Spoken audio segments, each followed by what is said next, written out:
Olá pessoal, eu sou a professora Isa Novas, criadora deste canal e também do Instagram @IsaNovasRodrigues. E hoje nós vamos conversar sobre um livro clássico da literatura mundial, esse aqui, Viagem ao Centro da Terra, do escritor Júlio Verne.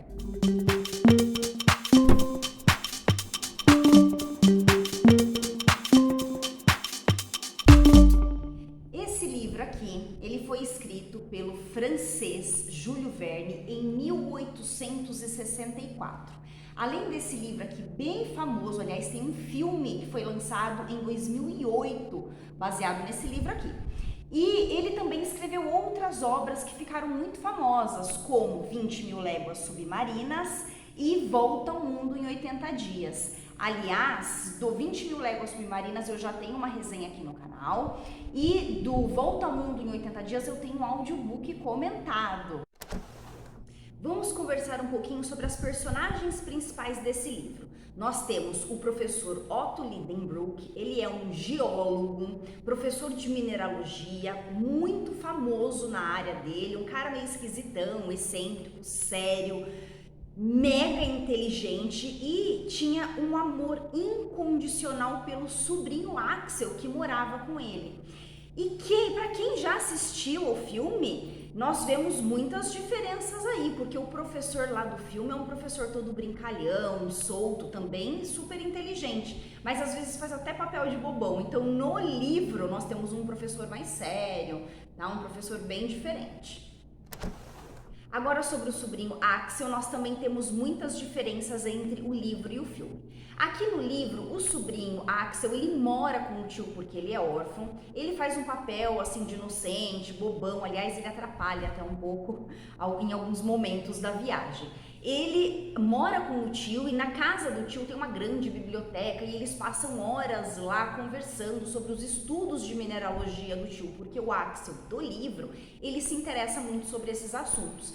E o Axel também tem uma namorada chamada Grauben, e essa Grauben ela não existe no filme. E lá no filme, o sobrinho, ele perdeu o pai e ele continua tendo a mãe, tá? E ele não gosta de estudar com o tio, ele não tem interesse nenhum, aliás, em conhecer esses estudos de mineralogia que o tio faz.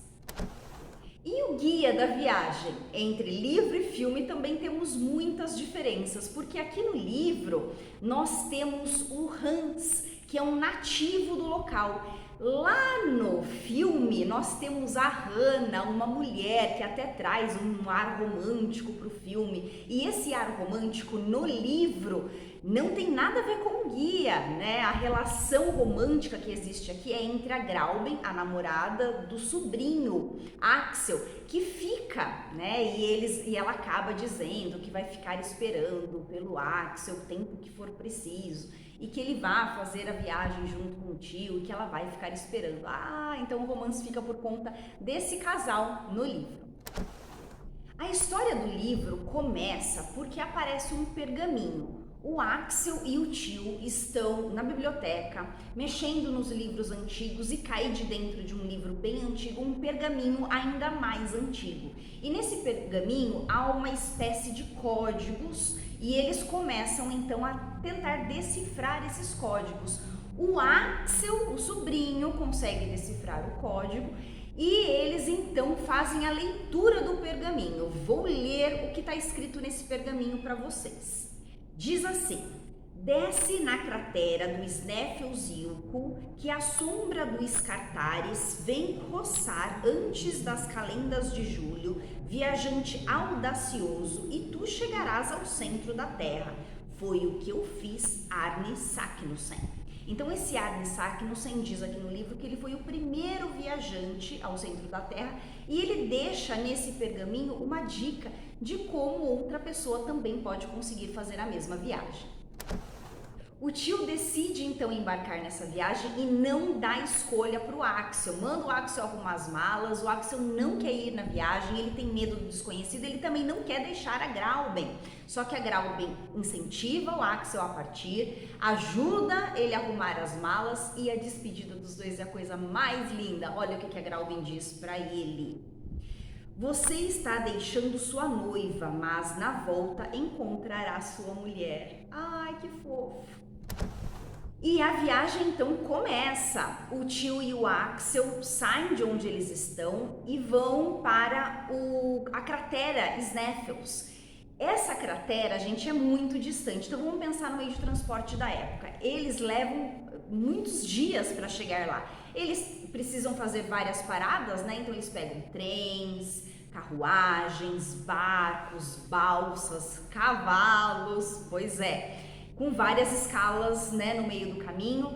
E no meio dessas escalas, eles vão também se preparando, vão treinando para aquilo que eles vão encontrar. Então eles imaginam, por exemplo, que eles vão precisar descer em abismos. E o Axel tem muito medo de altura, então eles fazem também treinamentos com o Axel para que ele perca o medo de altura. Quando eles chegam na Islândia, eles conseguem ver aquele vulcão enorme do Sneffels e eles precisam chegar até lá. Então, antes de subir, né, iniciar a escalada até o topo do Sneffels, eles contratam o guia, né, que a gente tem um guia, que é o Hans. Ele era um nativo da região, um cara bem forte, sabia caçar, sabia usar armas, não tinha medo de nada, parecia um Superman, um Tarzan, talvez. E o Axel, ele é o mais bundão da turma, tá? Ele tava sempre cansado, sempre reclamando. Para chegar ao topo do Sneffels, eles já encontram muita dificuldade.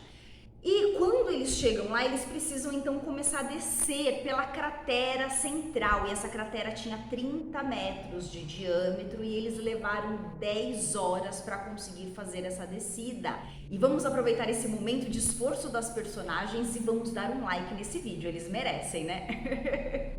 Bem, eles seguiram um caminho e muitos problemas aconteceram. A partir de agora, eu vou contar um pouquinho para vocês de algumas coisas que aconteceram enquanto eles estavam na viagem lá no centro da Terra, tá? Água, primeira coisa. Bem, eles levaram mantimentos para 6 meses. Só que eles não levaram água para tudo isso, porque eles imaginavam que encontrariam água por lá. Só que eles demoraram muitos dias para encontrar água e a água que eles tinham acabou, tá? Então eles passaram por problema de falta de água, o Axel desmaiou, foi um horror, tá? Mas no final das contas eles conseguiram encontrar água e para que o Axel não morresse, o tio precisou até dar o último gole que ele tinha no cantil para que o Axel conseguisse sobreviver ali, né, se manter vivo por mais algumas horas até que o Hans conseguiu então encontrar água. Sempre o Hans. Ao longo do caminho, eles encontravam algumas bifurcações e às vezes eles pegavam o caminho errado. Então isso fazia com que eles perdessem dias de viagem, dias de caminhada. Tá? Porque eles caminhavam e chegavam em lugar nenhum, tinham que retornar para pegar o outro caminho da bifurcação. Outro problema, muitas brigas, né, gente? Porque a exaustão leva ao estresse. E o tio e o Axel tinham opiniões diferentes sobre a viagem. O tio queria continuar e o Axel desesperado querendo voltar, né? Então o tio e o Axel entraram em atrito em algumas vezes. Pra mim, a parte mais tensa foi quando o Axel se perdeu. Eu falei pra vocês, né, que o Axel era o mais atrapalhado. Então, o que aconteceu? Ele acreditava que ele estava andando na frente do Hans e do tio e se viu sozinho, de repente. Mas o que aconteceu? Provavelmente ele não prestou atenção que tinha algum tipo de bifurcação e ele foi pelo caminho errado. Só que quando ele se viu sozinho, ele achou que ele precisava voltar, então ele começou a correr desesperadamente tentando voltar o caminho, só que ele voltava para o caminho errado. E aqui chegamos no ponto mais tenso para mim, tá? Por quê? Porque o Axel, ele entra num desespero tão grande, ele começa a correr, né, por aqueles caminhos para tentar encontrar o Hans e o tio e ele bate numa parede, cai e além de tudo, além de estar sozinho, ele também quebra a lanterna. Pois é, então ele fica no completo escuro, tá? Então, para ajudar. Então ele continua depois disso andando no escuro, tateando as paredes por um bom tempo, até que ele entra numa exaustão completa e desmaia.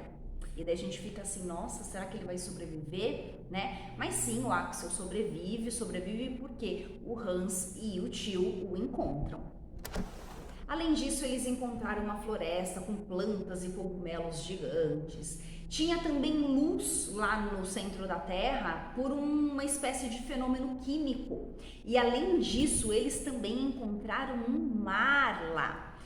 Num determinado momento, o Hans, sempre o Hans, né, para salvar, ele consegue construir uma jangada e ele sobe nessa jangada. Aliás, aquele lugar eles acabam nomeando como Porto Graume, em homenagem à namorada do Axel, né? E eles então partem nessa jangada, começam uma nova aventura ali para chegar do outro lado, só que eles encontram animais marinhos, animais muito estranhos, tá? Animais que inclusive começam a brigar. Então, são animais gigantes, quase derrubam todos eles da jangada. Então, assim, acontecem muitas aventuras. É um livro que realmente traz aventura, vários momentos, assim, bem tensos. Um outro ponto interessante é quando eles descem da jangada e ali eles encontram uma espécie de adaga e eles encontram também as iniciais do Arne Saknussemm. E eles então falam assim, bom, ele deixou isso aqui para dizer que o caminho agora é por aqui, a gente precisa seguir por aqui. E eles seguem nesse caminho, só que o caminho está bloqueado, então eles têm a brilhante ideia de explodir a passagem, certo? Só que a explosão é tão forte, eles estavam ali perto daquele mar, né? A explosão é tão forte que aquele mar começa a entrar naquele buraco. A explosão criou uma grande cratera e eles são então empurrados por aquele caminho e eles caem dentro de um poço. E esse poço começa a encher de água, daquela água do mar, né? Enche. E eles começam a subir por horas e horas. E eles são cuspidos para fora do vulcão e voltam para a superfície. E aí, chegaram ao centro da Terra? Depois disso, eles acabam voltando para casa, felizes, toda a comunidade científica soube da viagem, eles foram homenageados. O Hans volta para casa dele também, né? E eles, tanto o tio quanto o Axel, ficaram muito agradecidos pela presença do Hans, porque, gente, sem o Hans, eles não teriam sobrevivido nem 10 dias nessa viagem. E no final termina com o Axel e a Grauben se casando e vivendo felizes para sempre. Gostaram? Então curtam aqui esse vídeo. Além disso, se vocês quiserem adquirir qualquer produto na Amazon, utilizem o meu link que eu deixei aqui na descrição, assim você apoia o meu trabalho aqui nas redes sociais.